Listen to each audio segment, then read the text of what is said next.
सनितपुर जिल्ला दुलाराय बर' फरायसा आफाद आरो लोगोसे सा दिखाजुलि दखरा दुलाराय बर' फरायसा आफादा जयै बोसोरारि जथुम्मा खुंदों। दा बेवहाय दुलाराय बर' फरायसा आफादनि जि मोनसे जारिमिन बेखौ बयबो मिथिगौ आरो दिनै रायजो राजाफ्रा ओरैबायदि लैहोर लैहोर फैदों। दा आं बेखौनो बिसास लादों जे दुलाराय बर' फरायसा आफादनि सायाव रायजो राजाफोरनि जि अनसायनाय फोथायनाय बे दाबो दङ आरो थांनाय समनि जि मोनसे गोब्राब थासारि बेवहाय दुलाराय बर' फरायसा आफाद बर' थुनलाइ आफाद आरो बर'नि गोबां जांख्रिथायारि आफादफ्रा जोनोम जानानै हारिखौ हमथाबोदों गाबथाबोदों। नंखायनो दिनै बर'नि सिनायथिया मुलुगाव सिनायजानाय मोनसे थासारियाव फैबाय आरो बड'फानि सिमाङाबो लासै लासैनो मोगथाङाव महर मोनबोगासिनो दङ। दा सनितपुर बिस्वनाथ होनना बुङोब्ला हानि जेंना दङ, बे लासै लासै जोबबोबाय थादों। जि एसे दंबावो बेखौ थाबैनो फोजोबनो थाखाय जों सरकार रायलायगासिनो दङ। गामि सोसननायनि बाथ्रा दङ आरो माखासे गामिया बर' कसारि काउन्सिलाव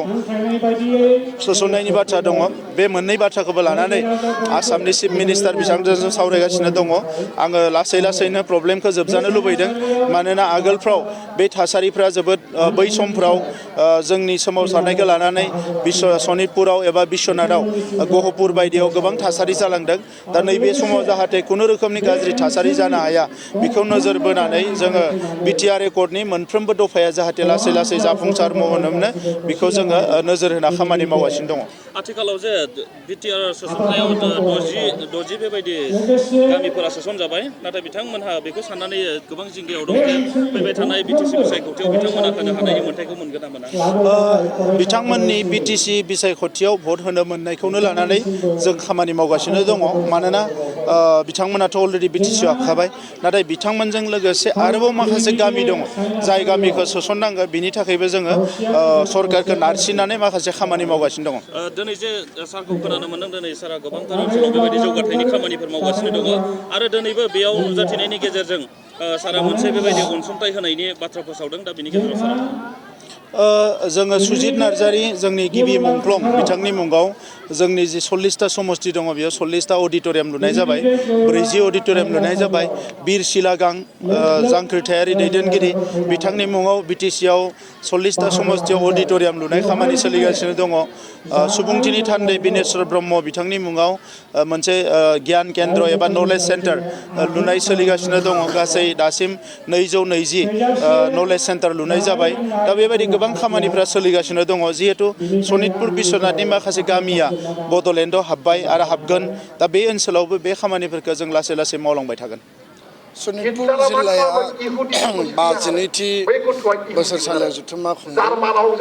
नैबे सिजौगुदियाव, आरो थारैनो बे जथुम्माया जोंनि माहारियारि आफाद फरायसा आफादनि जि मोनसे हारिनि फारसे बड'फानि आदर्शजों गेरेमसा माहारि दानायनि जि मावथांखि आरो बर' हारिखौ मुलुग दरबाराव गायसननांगौनि जि मोनसे एजेन्डा, बेबायदि मेल मिटिंनि गेजेरजों रायजो राजाखौ सांग्रांथि खालामनायनि गेजेरजों आरो आथिखाल आरो थांनाय सम आरो इयुनखौ संदाननानै जोंनि आलासि आरो दुलाराय बर' फरायसा आफादनि एजेन्डाखौ रायजो राजानो मिथिहोनायनि मोनसे बेयो ओंथिगोनां माखासे बिथिं जथुम्मा आरो सावरायनाय। बे जायगायाव फैनानै आंनि मोन्दांथिया बेखौनो बुङो जे सनितपुर आरो बिस्वनाथ बर' मैखोम ओनसोल आरो बर' गामिखौ बे रेभिनिउआव था, फरेस्ट एरियायाव था, एफआरसियाव था, फरेस्ट भिलेजानो जा, जि बिटिआर गोजोन गोरोबथा बायदि जे गामि थिसननायनि जे हाबाफारि, बे हाबाफारिया दासिम 60 गामि सोसननायनि गेजेरजों मोनसे फेस मावफुंजाबाय। आरोबाव गोबां माखासे गामि दंबावो आरो माखासे ओनसोल दंबावो जे गामि आरो ओनसोलफोरखौ थिसननानै जोंनि जि संकसनिफ्राय 5-2 जि सिमामोन, 5-2निफ्राय गहपुर सिमलुगुरिसिम एक्सटेन्ड खालामनायनि गेजेरजों हारिनि जि मोनसे एसपिरेसन, हारिनि मोनसे जि लुबैनाय, बे गुवार ओनसोलखौ 6 सिडुलनि बेन्दोङाव सोनानै बेखौ रोखा खालामनांगौ। आङो मिरु आरो रायजो सरकारखौ दाबि दैखाङो आरो खावलायो नैथि खोथाया जाहैबाय जे थांनाय 2006 फरेस्ट राइट एक्ट जि मोनसे आयेन भारताव दानाय जादों आरो बे आयेन बायदियै भारतनि जेरावखि जि थाया मानो सिडुल ट्राइब फरेस्ट डुवेलार बिथांमोना हा मोननायनि अधिकार दङ आरो बे बिथिंखौ नोजोर बोनानै दुलाराय बर' फरायसा आफादा गोलाव समनिफ्राय थैथां जोङो मालाबा नांगोल जंगाल लानानै रेलि खालामदों मालाबा जोङो धरना होदों मालाबा जोङो आवाज होदों गणतान्त्रिक भाबै आरो फैयै फैयै सनितपुर आरो बिश्वनाथआव गोबां माखासे बर' गामि एफआरसि एरियायाव फरेस्ट राइट एक्टनि गेजेरजों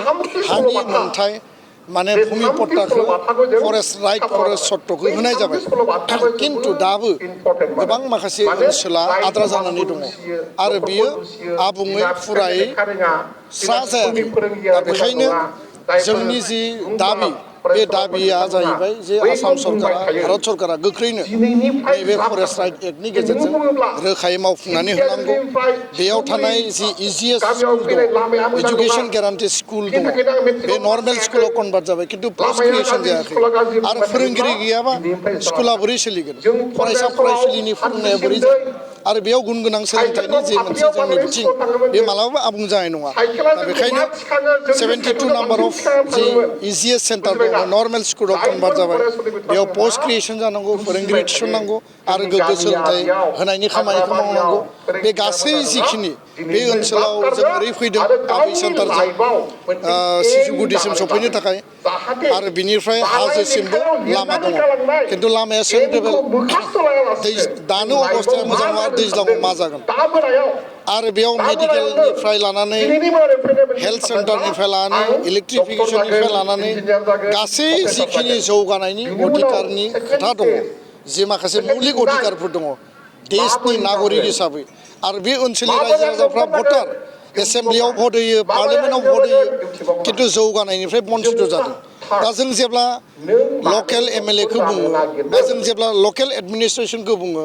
सरकारखौ बुङो बिथांमोननियाव मोनसे माने खोथा रिप्लाइ बिथांमोना जोंनो होयो जे फरेस्ट राइट एक्ट बायदि हा होनायनि खामानिया आबुं जायैखायनो जौगानायनि खामानिखौ मावनायाव माने माखासे आख' फाख' माखासे आयेन बायदि माखासे बाधा फैयो आरो बे बेलायाव बे जायगानि सासे बर'खौ मालाबाबो मोजां मोनै बर'खौ मालाबाबो सैयै आरो बर' बिरुदि बर'नि सासे एन्टि सासे सुबुं दुलालनाथ बिथाङा जेब्लाबो बे जौगानाय जोंनि अधिकार जोंनि मोनथायखौ लानानै बिथाङा आरटिआइ होदों मालाबा केस होदों आरो मालाबा जोंखौ बन्चित खालामनायाव बिथाङा मोनसे कनस्पिरेसियाव मोनसे लिप्त जानानै दिनै हाबा मावगासिनो दं बेखायनो आं खावलायदों जे बिथाङा जेखि मावा मानो बिथाङा जेखि साना मानो जेखि पन्था लाया मानो जोंनि अधिकारनिफ्राय जोंखौ मालाबाबो बन्चित खालामनो हाया आरो बेखायनो जोङो जि थांखिजों सनितपुर बिश्वनाथनि रायजो राजानि अधिकारनि थाखाय एक्सट्रा खामानि मावदों जिल्ला आफाद मोननैया खामानि मावदों मिरु आफादा खामानि मावदों बे खामानिखौ आबुं महर होनानैसो जोङो जोंनि मावनो गोनां बिथिंखौ जोङो रोखा खालामो नाथाय दासिमबो बिनि एडमिनिस्ट्रेटिभ पावार हिसाबै जेबो मावनाय जायाखै दा बेखौ लानानै ओनसोलनि रायजो राजाफोरा गोबां सोंनाय फिननाय जादों जे फैबाय थानाय बिटिसि बिसायख'थियाव बिथांमोना बाहागो लाफानो हागोन ना हाया ना बेयाव माखासे टेक्निकेल माखासे अफिसियेल खामानि दंबावो साथिखान गामियाव अलरेडि हाबबाय साथिखान गामिनि सिंनि जिखिनि स्कुलफोर दङ एलपि एमइ हाइ स्कुल बेखौ उदालगुरि जिल्ला बिटिआर प्रशासन एडमिनिस्ट्रेसननि सिङाव एडुकेशन डिपार्टमेन्टआव दाननानै हरनाय जाबाय जौगानायनि बेलायाव लामा स्कुल कलेज दालां बानायनांगौ रायजो राजानि जिखिनि माने आसनि जौगानायनि स्किम होनांगौ बियो बिटिआर सरकारनि आरो सरकाराव जायफोर दङ सरकारखौ सालायदों बिथांमोना बिनि सायाव नोजोर होनानै बे ओनसोलखौ बे गामिफोरखौ जिखिनिया सोसन जाबाय मा आसनि मा जौगानायनि खोथा दङ बिनि सायाव बिथांमोना खामानि मावब्लानो बे जौगानायनि खामानिया कन्टिनिउ जागोन गोजोन्थों